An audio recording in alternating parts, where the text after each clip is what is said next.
하나님의 말씀은 요한계시록 21장 7절입니다. 제가 봉독하겠습니다.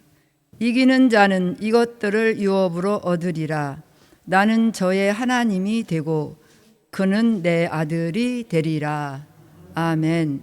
오늘 말씀의 제목은 사명자의 이기는 생활. 사명자의 이기는 생활. 사명자는 보이지 않는 대적과 보이는 대적까지 영적으로나 육적으로나 모두 이기는 생활을 해야 합니다. 우리가 이기려면 어떻게 해야 하나요? 첫째는 믿음으로 이기는 생활. 믿음으로 이기는 생활. 창세기 12장 1절로 4절을 읽어주세요. 여호와께서 아브라함에게 이르시되 너는 너의 본토 친척 아비집을 떠나 내가 네게 지시할 땅으로 가라. 내가 너로 큰 민족을 이루고 네게 복을 주어 네 이름을 창대케 하리니 너는 복의 근원이 될지라. 너를 축복하는 자에게는 내가 복을 내리고 너를 저주하는 자에게는 내가 저주하리니 땅의 모든 족속이 너를 인하여 복을 얻을 것이니라 하신지라. 이에 아브라함이 여호와의 말씀을 쫓아갔고 롯도 그와 함께 갔으며 아브라함이 하란을 떠날 때에 그 나이 75세였더라. 아멘. 아멘. 아브라함이 75세에 본토 친척 아비집을 떠나라 했을 때에 떠날 수 있었던 것은 오직 믿음으로 장애를 이길 수 있었기 때문에 떠날 수가 있었습니다. 또 이스마엘과 하갈도 내보내라고 했을 때에 오직 믿음이 있었기 때문에 내보낼 수가 있었습니다. 또 100세에 얻은 이삭도 하나님께서 다시 바치라고 했을 때에 오직 믿음으로 모든 장애와 장벽을 이길 수 있었기 때문에 다시 바칠 수가 있었던 것입니다. 히브리서 11장 1절로 2절에 보면은 믿음은 바라는 것들의 실상이요 보지 않는 것들의 증거라고 하였습니다. 우리가 믿음만 있으면 우리는 모든 것을 이길 수가 있는 것입니다. 앞서간 선진들도 오직 믿음으로 이긴 것 같이 우리의 삶 속에서도 어떠한 장애와 장벽이 있다 할지라도 믿음을 가지면은 모든 것을 이길 줄 있으리라 믿습니다. 우리 앞에 놓여 있는 어떠한 큰 장애 장벽도 아브라함 같은 믿음으로 우리 모두 이깁시다. 두 번째는 말씀과 진리로 이기는 생활. 말씀과 진리로 이기는 생활. 스가랴 4장 10절 말씀입니다. 작은 일의 날이라고 멸시하는 자가 누구냐? 이 일곱은 온 세상에 두루 행하는 여호와의 눈이라. 다림줄이 스룹바벨의 손에 있음을 보고 기뻐하리라. 아멘. 우리가 비질리나 어떤 미혹이 온다 하여도 그것을 이기려면은 이길 만한 기준이 있어야 하는데 그 기준이 말씀과 또 진리인 것입니다.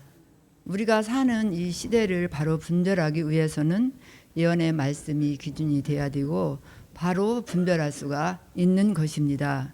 스가랴 오늘 4장 10절 말씀에서도 스룹바벨 유다 총독이 손에 다림줄을 잡고 성전 건축을 감독할 때에 수직이 바로 되어 있는지를 다림줄에 기준을 둔 것 같이 이 시대에도 예언의 말씀을 다림줄 같이 기준을 삼을 때에 시대를 분별하게 되고 모든 유혹도 모든 미혹도 넘어설 수가 있게 되는 것입니다. 우리가 아무리 비진리가 역사한다 할지라도 우리가 말세의 진리로서 비진리를 분별하고 미혹받지를 않게 되는 것입니다. 사도 요한은 발람과 니골라당의 비진리를 이기라고 말씀하고 있습니다. 말씀과 진리로 바로 무장만 되면은 신앙과 생활의 기준도 바로 되어서 미혹받지 않는 생활로 우리가 분별할 수 있는 생활로 우리가 할 수 있게 되는 것입니다. 내가 바로 분별하고 내가 바로 미혹받지 않아야 남을 이끌어 줄 수 있는 영적 지도자가 되는 것입니다. 우리 말씀과 진리로 날마다 이기는 생활을 하십시다. 세 번째는 인내로 이기는 생활. 인내로 이기는 생활. 야고보서 5장 11절 말씀입니다. 보라, 인내하는 자를 우리가 복되다 하나니 너희가 욥의 인내를 들었고 주께서 주신 결말을 보았거니와 주는 가장 자비하시고 긍휼히 여기는 자신이라. 아멘. 아멘. 인내로 이긴 사람을 꼽자면은 욥을 생각하게 됩니다.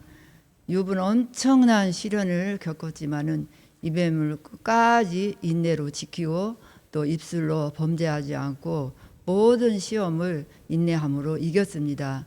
그래서 그의 결말은 참으로 갑절의 축복을 받았던 것입니다. 또 더 좋은 결말을 욥은 받을 수가 있었던 것입니다. 우리도 이 시대를 살아갈 때에 욥 같은 인내가 없으면은 이 시험과 환난을 도저히 이길 수가 없는 것입니다. 우리 모두 욥 같은 인내를 본받아서 우리가 인내로서 모든 것을 이기시기를 바라겠습니다. 요한계시록 3장 10절입니다. 네가 나의 인내의 말씀을 지켰은즉 내가 또한 너를 지키어 시험의 때를 면하게 하리니 이는 장차 온 세상에 임하여 땅에 거하는 자들을 시험할 때라. 아멘. 아멘. 사도 요한은 인내로 말씀을 지키면 시험의 때를 면케 하신다고 그랬습니다.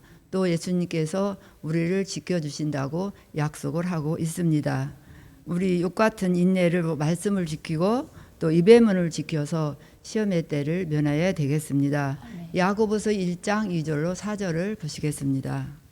내 형제들아 너희가 여러 가지 시험을 만나거든 온전히 기쁘게 여기라. 이는 너희 믿음의 시련이 인내를 만들어내는 줄 너희가 알미라.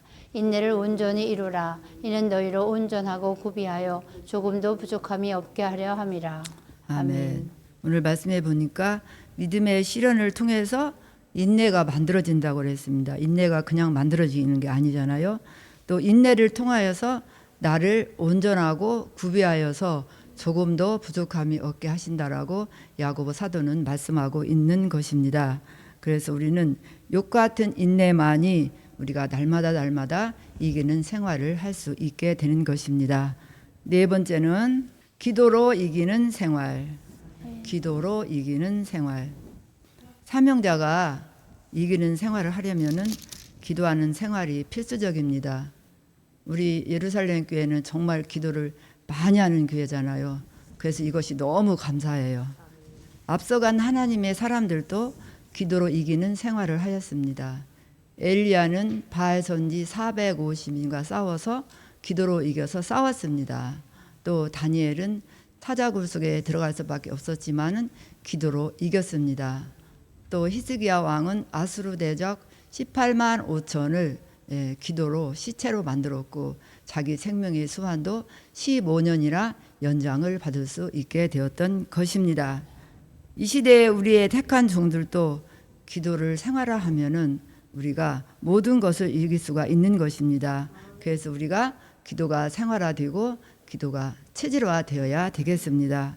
아멘. 우리가 여기서 가장 중요한 것은 무엇보다도 우리가 기도하는 종은 육신의 소욕 곧 자신을 이겨야 합니다. 우리의 가장 큰 대적은 누구예요? 자기 자신이에요. 우리가 외면상으로 나타나는 거 보면은 그게 큰 대적인 것 같지만 우리 내면 속에 깊이 들어가 보면은 육신의 소욕 자기 자신이에요. 그렇잖아요.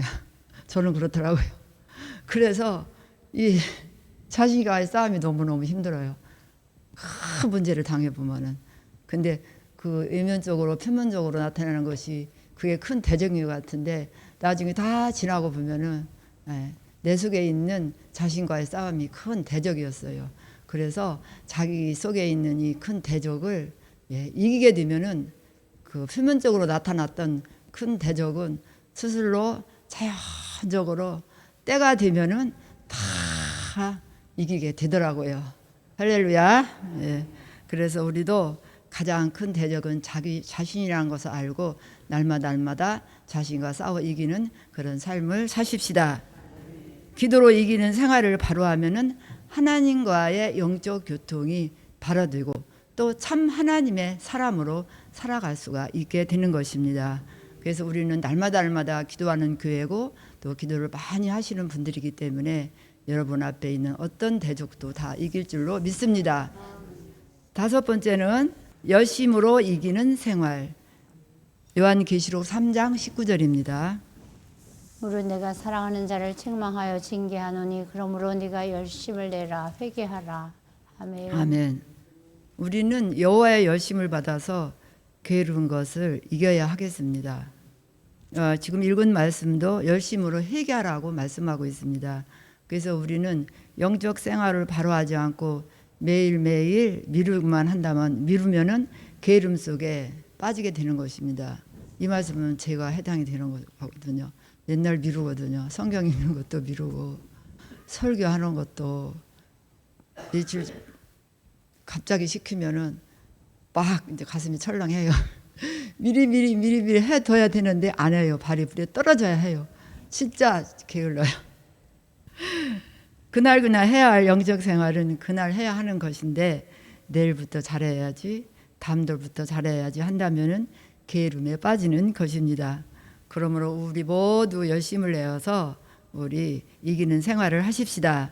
먼저 모이는 열심, 기도하는 열심, 날마다 자기를 돌아보면서 회개하는 열심을 우리가 냅시다. 또 사랑하는 열심도 내야 돼요.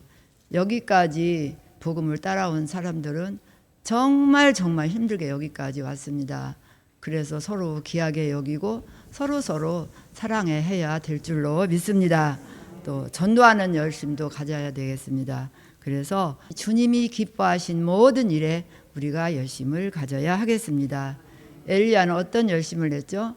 기도하는 열심을 냈어요. 사도 바울은요, 전도하는 열심을 냈습니다. 우리도 모든 일에 열심 있는 종이 되어서 게으른 것을 이기고 하나님의 영광을 나타내기 위해서 힘있게 달려가는 저와 여러분들이 되시기를 바라겠습니다. 기도하겠습니다. 1000번째 예물을 드리셨습니다. 전능하신 아버지 하나님, 우리의 삶 속에서 장애와 장벽이 있을 때마다 마음과 생각으로는 이것을 뻔히 넘어가야 할 줄 알면서도 날마다 넘어지고 쓰러질 때가 너무나 많이 있습니다. 오늘 말씀을 통하여서 우리에게 힘을 주시옵소서. 아브라함 같은 믿음을 주셔서 어떠한 장애와 장벽도 이길 수 있는 우리 모두가 될 수 있도록 도와주시옵소서. 자기 자신을 이기지 못하여서 늘 안타까운 자기 자신까지도 꼭 이겨서 승리하는 생활을 매일매일 할 수 있도록 주님 도우시고 함께하여 주시옵소서. 이 시간에도 1000번째 예물을 드렸습니다. 마음을 담은 이 예물에 하나님께서 복을 내려주시고 이 소원이 꼭 이루어지게 하여 주옵소서. 1000번째가 다 끝나기 전에 선응답 후기도의 축복을 허락하여 주옵소서. 예수님의 이름으로 기도하옵나이다. 아멘.